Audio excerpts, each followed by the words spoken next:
Ladies and gentlemen, your mind is a weapon, not some fragile tool, but something powerful, precise, and relentless. It's the blade that cuts through confusion, the hammer that breaks down walls of doubt, and the shield that defends you from chaos. But like any weapon, it demands discipline, sharpening, and clarity, or it will rust and dull and eventually shatter. When you wake up in the morning, ask yourself, am I preparing this weapon today or burying it in distraction? Every notification you respond to, every mindless scroll, every fleeting thrill, these are rust. They eat away at the edge of your thinking, and before long you come to the battlefield with a blunt mind, unable to carve a path, forced to retreat. That's why you must clean, hone, and calibrate. You do this by confronting truths, by willingly facing fears, by confronting the unknown, not running from it. Because courage isn't absence of fear, it's the choice to face it. And each time you choose that, the weapon becomes stronger, sharper.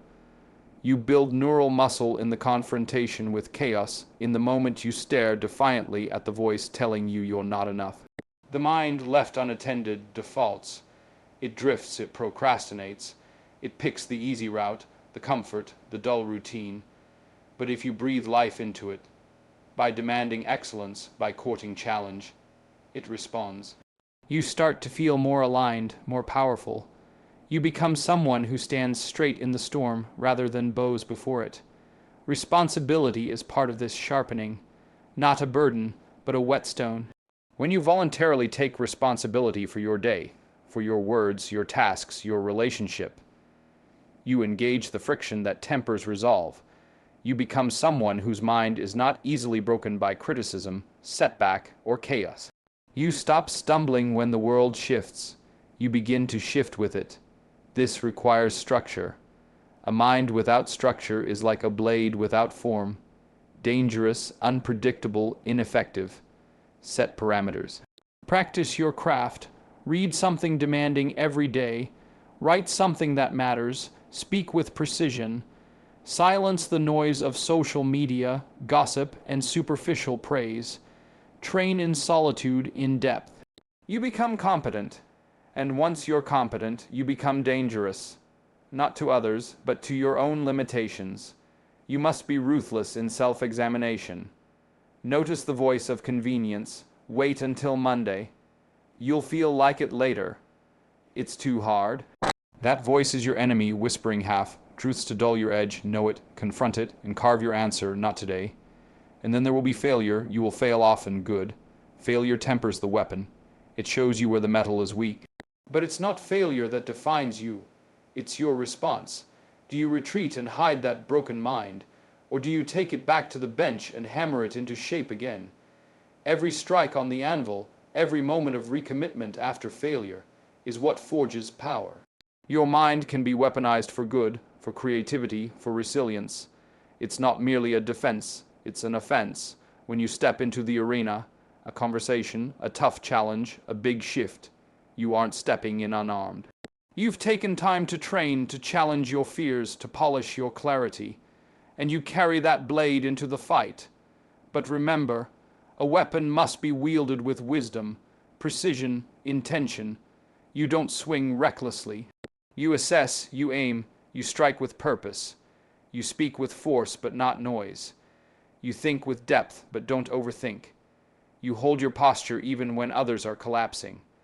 Because your mind, your weapon, has been forged in the fires of chosen discomfort. So today, sharpen, do the work your mind resists. Read that difficult book. Sit in silence. Confront the conversation you've been avoiding. Write the sentence you've been afraid to start. Each of those actions is a honing.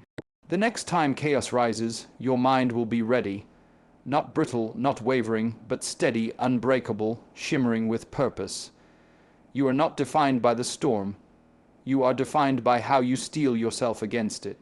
And that becomes your weapon. The world doesn't owe you clarity, calm, or success. But your mind, if wielded, gives you all three. Imagine waking each morning to a weapon at your side. Not hidden, not ceremonial, but yours. This weapon is not steel or fire. It's the sharpest, most powerful tool you possess, your mind, and like any weapon, It won't serve you unless you sharpen it, protect it, and train with it. Treat it well. This mental edge will cut through confusion and doubt. But neglect it, and it will dull, slowly rusting until it's no more than a burden. Every dive into distraction, each slip into comfort, every moment surrendered to just one more scroll. These are like leaving your weapon submerged in acid. It corrodes. You lose precision. You no longer recognize opportunities until they slip past. Instead, imagine deliberately calibrating your mind each day. You bring it to form by reading counsels of those who have dared. Stories of courage, hardship, reversal. You test it by speaking truth to yourself. You refine it by writing deeper than you felt possible. And as the French philosopher René Descartes once implied, your thoughts become clearer, your convictions stronger, as you hone the instrument at your disposal. Psychologists tell us focus is trainable, like a muscle. In a study at Emory University, volunteers practiced mindfulness on their breathing and learned to resist mental drift, gently returning each wandering thought to the breath with discipline.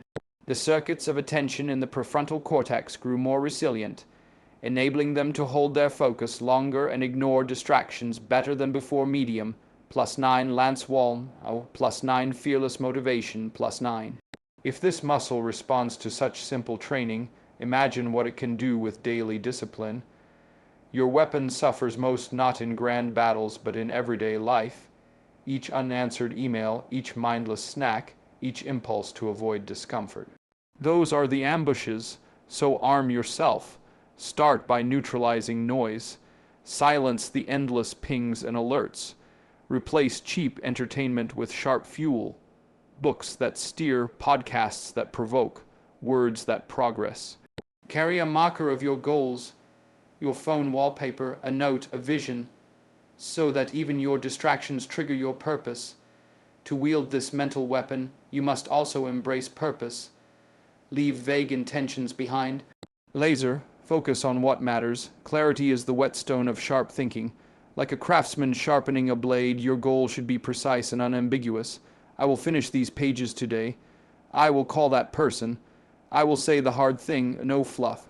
No excuses, only action, but understanding is only the first strike. Then resistance hits. Your brain offers comfort, ease, distraction. The evolutionary urge to conserve energy, to avoid risk, and to stay small bursts forth when you dare something new. It whispers lies, not now, too hard, do it later. You must refuse those lies each time you say not today, and push through. You're striking metal on metal, forging strength. Over time, these strikes accumulate, forging a blade of conviction and resilience. Yet no weapon is forged without friction. Self-examination is the grindstone. You must confront the weaknesses in your thinking. Creeds of fear, inertia, doubt. Track the thoughts you avoid, journal them. Speak them aloud, make them real, and then interrogate them. Why do you believe them? What evidence do they rest on? Once exposed to the light, they lose power. You become the smith, intentionally shaping your internal landscape. And in that shaping, power grows. There's power, too, in embracing failure, not as defeat, but as revelation. Every error exposes the edge that's dull. Every setback illuminates the flaw in your design. The mind of elite performers like David Goggins proves this over and over. Sit in suffering, study your pain, learn from it, and emerge tougher. He didn't bury failure, he invited it in. He looked closely, asked questions, and iterated his strategy. And through that, his mental blade became formidable. It's critical to know that this weapon isn't about being unbreakable. It's about resilience. You'll crack, you'll falter. But a weapon forged through awareness and purpose doesn't shatter in the down, but flexes, holds shape, recovers. Like an arrow bent backwards, returning to straighten when released. That's your mind, not rigid perfection, but calibrated adaptability. Strong enough to bend, light enough to move, sharp enough to strike. Operating this weapon demands balance. You don't swing blindly, you aim with precision before every move. saying something, choosing a path, tackling a challenge. Pause, reflect, position your intent. That pause is the sight down your rifle barrel. It's the alignment before the blow. And when you act, you commit with controlled ferocity. No hesitation, no second guessing, just clarity, conviction, and calibrated impact. Training your mind is daily. In the morning, set the intention. Today I will focus. At noon, check in. Am I aligned? At dusk, review. Where did I falter? Why? And how will I sharpen tomorrow? This cycle of conscious engagement is what keeps your weapon steel, tempered. Without it, you dull. With it, you remain cutting, ready for uncertainty, adversity, opportunity. Remember, the mind is not just for your defense. It's your offense. It's the creator of strategies, the architect of meaning, the driver of change. You carry it into every conversation, decision, moment. Does it lead with conviction or drift into confusion? That depends entirely on the choices you make moments ago. Did you read, reflect, fail forward? Or did you slump into ease, abandon your standards, and let distraction reign? In forging your mind, recognize the paradox. Comfort depletes it. So discomfort must be the fuel. Take cold showers. Journal fears midday. Read that difficult text. Speak that truth. Each small discomfort is a whetstone. Each exposing moment builds clarity. Each step out of easy, daily, mundane comfort is a strike in the forge. This is how your mind becomes a weapon. Sharp, calibrated, purposeful. Not through overwhelm, but through consistent cold discipline. Small choices. Resetting when slope curves down. Choosing depth over distraction. This is your craftsmanship. No bluster. No big reveal. Quiet confidence, subtle power, the capacity to see, think, act when others are distracted. When others are reactive, you are responsive. When chaos rises, you remain poised. When challenge looms, you stand sharpened. So live alert, train your focus like muscle, clean your thoughts like steel, face your doubt like enemy, fail toward meaning. And every day, sharpen again. Here is the \tilde 1000. Word deep expansion on the concept, ***, confront chaos to gift, meaning ***. Inspired by Jordan Peterson's psychological insights and motivational tone. No headings or closing sentences to meet your requirements. In the fabric of human existence, chaos is inevitable. It arrives unannounced, in a career setback, a relationship fracture, a health crisis, or the moments when your carefully built structure suddenly collapses. Jordan Peterson describes chaos as the unknown territory, the monster under the bed, the rustle in the bushes at night. It's the place we end up when our dreams die and our foundations crumble, where meaning evaporates and despair can flourish lull it. Net 1. Confronting this chaos is not optional, it is the crucible through which meaning is forged. We are wired to seek stability, to build order, a safe hearth, a predictable schedule, the calendar beneath our feet. Peterson explains that order is the known territory, the structures of society and habit that help us orient in time and purpose read it too. We naturally gravitate toward it because it comforts the nervous system. A world under our control feels livable. But if we only ever remain in order, stable but stagnant, the inner clock of growth stops ticking. We slip into boredom, meaningless routine. We become shells rather than living souls. Yet chaos is not simply despair. In its positive guise, chaos is possibility, the seedbed of innovation, creativity, and transformation. It is the unexplored soil rich with potential. It is freedom, dreadful though it may be. Meaning is found precisely in that tension between chaos and order, where structure enables us to explore the unknown, and the unknown renews our capacity for structured growth. 7 Dark Roses. Calm 3. To live meaningfully, you must straddle that border, one foot in the familiar, the other stepping tentatively into the unpredictable. That border is where existence becomes electrifying. Flow happens, true engagement occurs. Only there do we feel that deep sense of purpose, the terror of possibility coexisting with the thrill of ownership. when chaos hits, when you lose a job, face betrayal, or encounter illness. The map you've been navigating by dissolves. You enter the underworld of myth. Peterson references the archetypal dragon guarding gold. Chaos is the dragon, meaning is the gold. To stand before such dragons, to voluntarily confront them, is to stake claim to your own power. Going into the cave of the unknown is terrifying, but it is also the only way to take possession of treasure. The stability of new order, the wisdom drawn from suffering, the identity shaped stronger than before. The refusal to confront chaos invites disaster. Problems we ignore grow. They feed unnoticed fragments of resentment, shame, anxiety, and suddenly the horde emerges all at once. Great perennial questions. Blogspot, Com4. Families collapse, careers implode. We drown in metaphorical floods. But the moment we face even the smallest chaos, learn a hard fact, say an uncomfortable truth, we gain leverage. In Peterson's metaphors, you slay the dragon and take the treasure. You repair the castle walls brick by brick.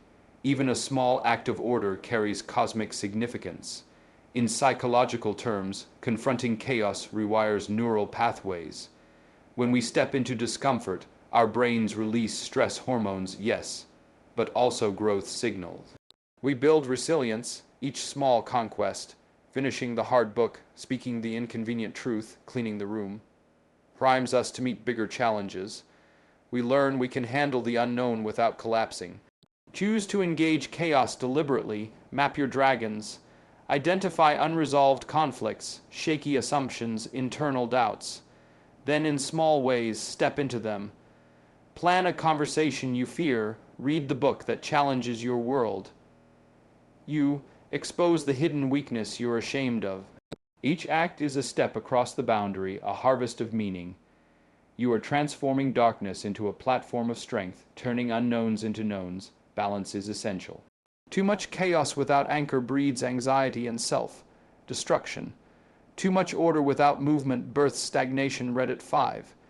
You must calibrate. Maintain enough routine to support you, enough novelty to grow. It's the dance of responsibility and possibility. One foot in each realm. The concept is illuminated in myth. Genesis begins with chaos, formless void.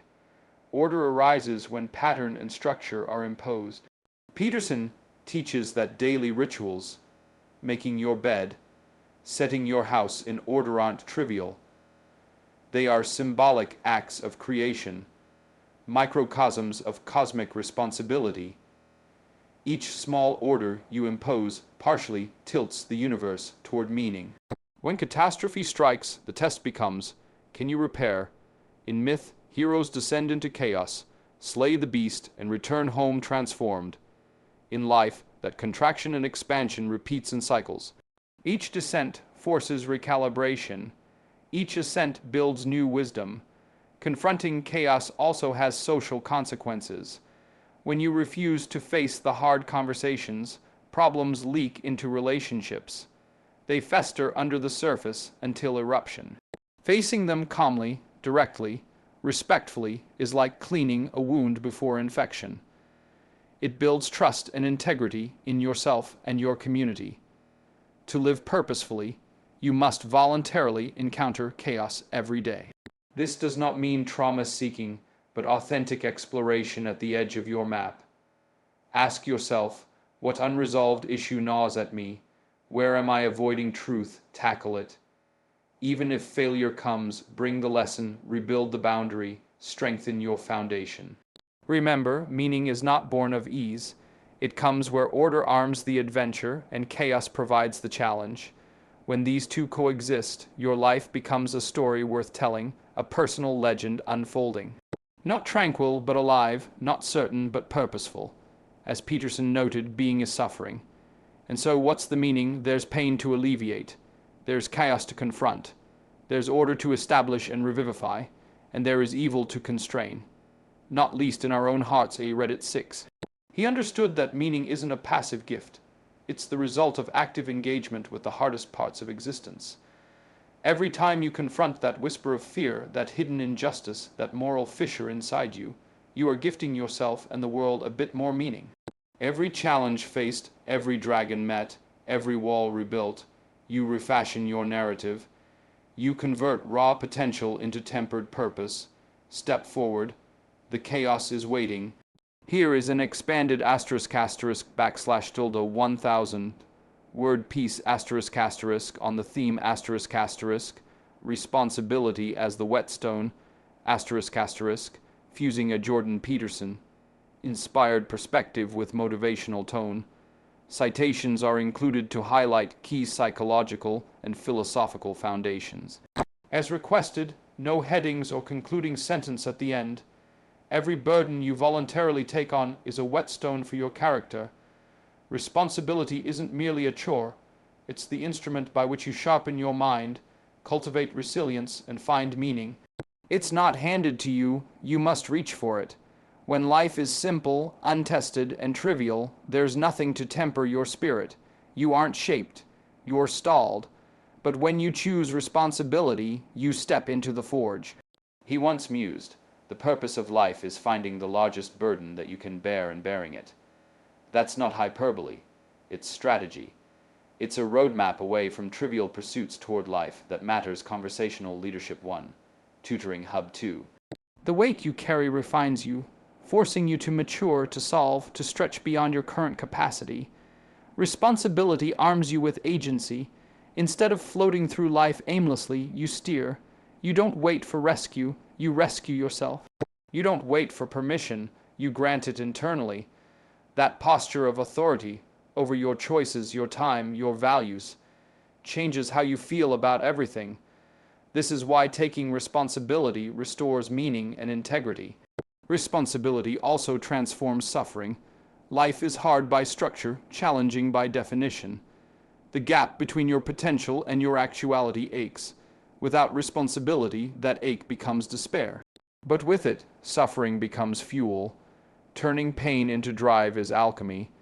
The Stoics taught that control begins within. You can't pick your circumstances, but you can choose your response. It's the same message through another lens. Responsibility tethers you to meaning, even in suffering. Neuroscience confirms it. When a person accepts a challenging responsibility, stress hormones surge. But so does the production of growth signals. Your brain rewires. You build the fortitude to face future storms. You condition your prefrontal cortex to choose over comfort, structure over impulse. It's not magic, it's training. Backpacker verse 3. You might think responsibility limits freedom. Ironically, it liberates it. When you manage your obligations, mental, practical, relational, freedom arises in focus. Freedom isn't chaos. It's the choice to act meaningfully. It's living inside walls of self-constructed structure so that your energy flows purposefully, not evaporating into distraction. Look at the lobster. Dominant lobsters stand taller. Posture shifts brain chemistry. Booknable. Com4. You stand up when you choose responsibility. You claim authority. That posture is internal and external. It calibrates your mindset, it calibrates your social signals, and it reshapes your habits. Responsibility is exposure in action. It says, I will take care of this. Whether it's my project, my relationships, my health, my integrity, this is mine. That's how leaders are made, not by waiting, but by stepping forward. Not by ability alone, but by readiness, by saying, I will. Then you learn how. Sometimes shoulders ache, burdens dig, but those burdens are evidence of shaping. They are edges being ground sharper. Each time you address the demand of life head on, when you fix that mistake, hold that hard conversation, honor that promise, you chip away at weakness and build strength. That momentum compounds. Responsibility begets responsibility. You become confident in competence. You become, as Peterson says, dangerous, not toward others, but to your own fragility. Avoiding responsibility invites decay. Neglect your relationships and trust phrase. Neglect your body and health fails. Neglect your mind and drift begins. You start to sink into nihilism. Nothing matters, no difference to be made. Choose instead to ground yourself in responsibility. Repair your habitat. Physical, emotional, intellectual, speak your truths, show up. Each act sends ripples far beyond yourself. Success isn't about finding the easiest path. It's about choosing the burden whose weight builds your back. Meaning lies between difficulty and depth. As one commenter reflected, responsibility cultivates meaning in life. It is a test and a reward. To mature is to be entrusted with more and to grow into that trust. But not all responsibility is meaningful. It must be chosen with eyes open. Choose burdens that build your vision. Purpose isn't accidental, it's navigated. You can't fix what isn't yours to fix, but you can choose what is. Whether it's the integrity of your word, the focus of your skill, or the health of your community, choose deliberately. Notice what's within your control. Be precise. That clarity is power, and when you fail, inevitably, you don't flinch. You lean, you analyze, you learn. The weight of responsibility magnifies failures, but also the lessons. You reforge your character. The unnecessary heavy burden, your ego, your lies, falls away. The necessary burden, your mission, your duty, remains tempered and strong. Responsibility connects you to others. You aren't islands. Your actions affect families, teams, societies. Each act of care matters. Accountability builds trust. Trust breeds cooperation. Cooperation breeds progress. You are part of a network. One ripple extends far beyond you. That expands your impact and deepens your purpose. So every morning ask, what burden will I bear today? What small weight will I shoulder deliberately? It might be writing a page, speaking an honest truth, resisting temptation. Each is a whetstone stroke. The whetstone isn't comfortable. It's abrasive, but it makes your blade whole. Bear it willingly, then again. And again, watch your character harden, your capacity grow, your life acquire shape. Responsibility isn't the heavy chain that breaks you. It's the guided weight that builds you. Here's a ***1 0 0 0. Word expansion *** on ***. Failure as feedback, not defeat ***. Weaving motivational storytelling with psychological insight, including research, backed references, no heading or final sentence as requested. Failure isn't the end, it's the echo that guides your next move. To transform failure into feedback is to reframe not only what happened, but how you respond. It's the recognition that your misstep, your collapse, your bust is data. You analyze it, learn from it, and then move forward stronger. Consider what happens when someone leaves a job or bike, fails to start, or a presentation flops. The initial emotion is pain, embarrassment, shame. Shame signals something fundamentally wrong about us, triggering avoidance, defensiveness, or withdrawal, thriving under pressure. But feedback is a different signal. It says something didn't go as intended. Let's fix that, adjust course. It preserves dignity and sparks growth. Studies show this mindset matters. In organizational psychology, feedback that signals unmet expectations can catalyze learning, and though it often hurts, it can also motivate deeper improvement. But not always. When the learner lacks a growth mindset, they see performance flaws as judgments on their identity rather than opportunities to pivot. That's why it matters not just to experience failure, but to train your interpretation of it. You can either collapse under pressure or lean in and pick your weapon back up. When you treat failure as feedback, your mind recalibrates. You stop blaming circumstances. You start asking, what went wrong, and what do I need to do differently? Psychologists call that a growth mindset, the belief that ability grows through effort, feedback, and iteration. In my heart psychology and counseling too. It's a mindset shift that replaces the question, why did this happen to me, with what can I learn from this? Consider Thomas Edison, who famously said he didn't fail 0 times. He found 0 ways that didn't work. Fearless motivation 3. His commentary wasn't just arrogance, it was clarity. Each wrong answer gave him more information about what the right approach would eventually be. In practical terms, to turn failure into feedback, you do the following steps.